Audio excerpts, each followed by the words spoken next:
Zaman purba menyimpan banyak rahasia tentang makhluk-makhluk luar biasa yang pernah menginjakkan kaki di bumi.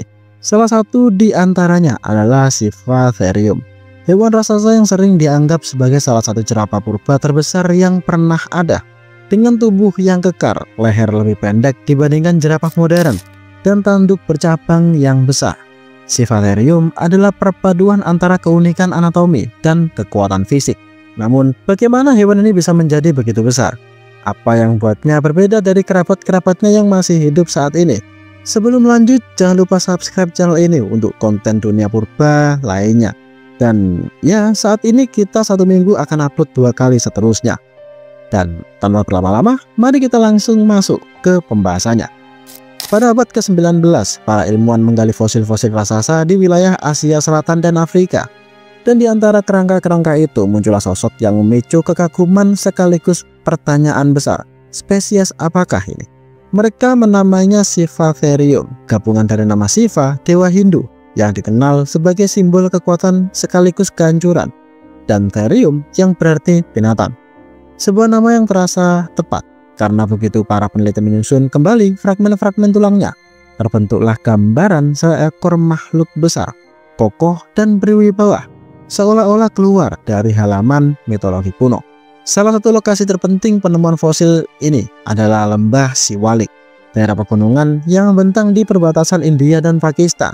Di sanalah dari kedalaman tanah muncullah sisa-sisa tengkorak besar yang memiliki struktur unik, mirip tanduk, serta kerangka tubuhnya menunjukkan pada sosok seukuran jerapah, namun jauh lebih berotot dan juga kekar. Fosil-fosil yang ditemukan di Siwalik dan Afrika bukan hanya bukti kehadiran Scythotherium, tetapi juga petunjuk tentang luasnya wilayah persebaran di masa lalu. Dari sabana Afrika hingga kaki pegunungan Asia Selatan, makhluk ini pernah berjalan gagah, meninggalkan jejak yang kini hanya bisa kita lihat melalui tulang-tulang yang diawetkan. Scythotherium bukan sekedar jerapah besar, ia adalah raksasa sejati. Tinggi tubuhnya diperkirakan mencapai 3 meter di bagian bahu, dengan berat tubuh sekitar 1.200 kg. Meskipun tergolong dalam keluarga jerapah atau Giraffidai, penampilannya jauh berbeda dari jerapah modern yang dikenal memiliki leher sangat panjang dan tubuh ramping. Salah satu ciri khas paling mencolok dari spesies ini adalah tanduk bercabang ganda yang besar dan juga berat. Tanduk ini diduga digunakan untuk pertarungan antar pejantan, mirip dengan rusa atau antelop masa kini. Selain itu, struktur otot dan tulangnya menunjukkan bahwa hewan ini memiliki kekuatan luar biasa dan tubuh yang sangat berotot. Lehernya tidak sepanjang jerapah modern, namun masih lebih panjang dibandingkan hewan berkuku genap lainnya. Struktur ini menunjukkan bahwa meskipun tidak menjulang tinggi seperti jerapah pada zaman sekarang, Scythotherium tetap memiliki kemampuan meraih daun dari pohon-pohon tinggi, meskipun dengan cara yang lebih mengandalkan kekuatan tubuh daripada ketinggian leher. Fosil-fosil Scythotherium ditemukan di wilayah yang kini menjadi bagian dari Afrika Utara, Timur Tengah, hingga Asia Selatan. Hal ini juga menunjukkan bahwa hewan ini hidup di lingkungan yang sangat luas dan beragam. Diperkirakan mereka mendiami padang rumput terbuka, hutan ringan, dan daerah-daerah semi-arid dengan ketersediaan vegetasi yang cukup melimpah. Lingkungan hidup seperti itu memungkinkan mereka untuk mengkonsumsi berbagai jenis tumbuhan, dari daun tinggi hingga semak-semak. Dengan tubuh sebesar itu, Scythotherium membutuhkan asupan makanan yang besar setiap harinya. Gigi-giginya yang kuat dan struktur rahang yang kokoh menunjukkan bahwa mereka mampu mengunyah tanaman keras, ranting, dan dedaunan berserat kasar. Meskipun tidak ada catatan langsung tentang perilaku Scythotherium, para ilmuwan mencoba merekonstruksi gaya hidupnya berdasarkan fosil dan perbandingan dengan hewan sejenis. Diduga kuat bahwa mereka hidup dalam kelompok kecil, mirip dengan kebanyakan ruminansia besar saat ini.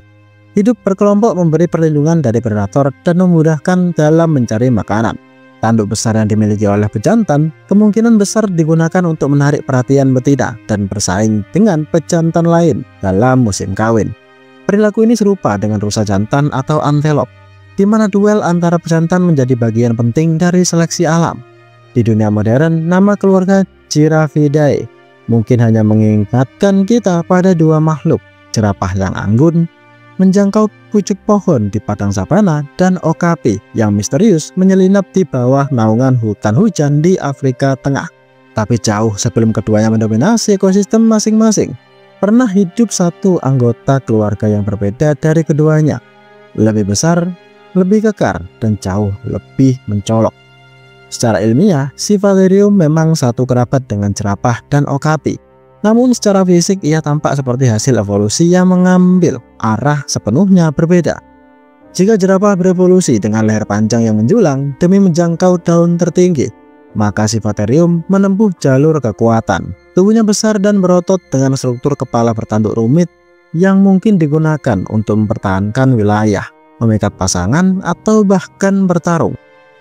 Sebaliknya, okapi memiliki jalur yang lebih sunyi, tubuhnya lebih kecil, warnanya lebih gelap dan tersamar. Cocok untuk bersembunyi di timbunan hutan tropis.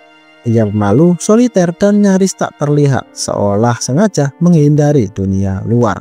Perbedaan mencolok ini menunjukkan sesuatu yang menarik, betapa fleksibelnya keluarga Giraffidae dalam menghadapi tantangan lingkungan. Dari sabana yang luas hingga hutan lebat, dari daun tinggi hingga semak belukar, setiap anggota keluarga ini menemukan cara unik untuk bertahan hidup. Dan Siffatherium, sang raksasa di masa lalu, bahkan dalam dalis keturunan yang sama, evolusi bisa menghasilkan wujud-wujud yang sangat kontras. Di antara langsingnya leher jerapah dan kesenyapan langkah okapi, Siffatherium berdiri sebagai simbol kekuatan dan ketangguhan. Kepunahan Siffatherium masih menjadi topik yang terus diteliti. Namun ada beberapa hipotesis yang sering dikemukakan. Salah satunya adalah perubahan iklim pada akhir zaman Pleistosen yang menyebabkan perubahan drastis dalam lingkungan dan vegetasi. Ketika padang rumput luas berubah menjadi hutan atau gurun, ketersediaan makanan bagi hewan sebesar Siffatherium menjadi berkurang. Faktor lain yang juga diduga kuat berperan adalah kehadiran manusia purba dengan tubuh besar dan gerak yang tidak secepat hewan kecil.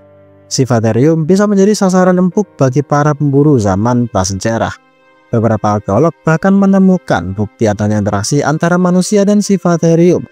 Meskipun belum ada bukti langsung bahwa manusia menjadi penyebab utama punahnya spesies ini, Siffatherium merupakan salah satu spesies yang unik di dunia purba. Dengan tubuh besar, tanduk mencolok, dan kekuatan yang luar biasa, ia menjadi salah satu ruminansia terbesar yang pernah hidup. Keberadaannya membuka wawasan tentang keanekaragaman dan fleksibilitas evolusi dalam keluarga jerapah. Kini yang tersisa hanyalah fosil-fosil yang tersebar di berbagai museum dan situs arkeologi. Namun melalui penelitian dan rekonstruksi ilmiah, kita dapat terus belajar dan menghargai kehidupan luar biasa yang pernah ada di bumi ini. Jadi gimana menurut kalian? Komen di bawah jika ada yang kurang atau salah. Dan next kita bahas apa lagi? Tulis di komen.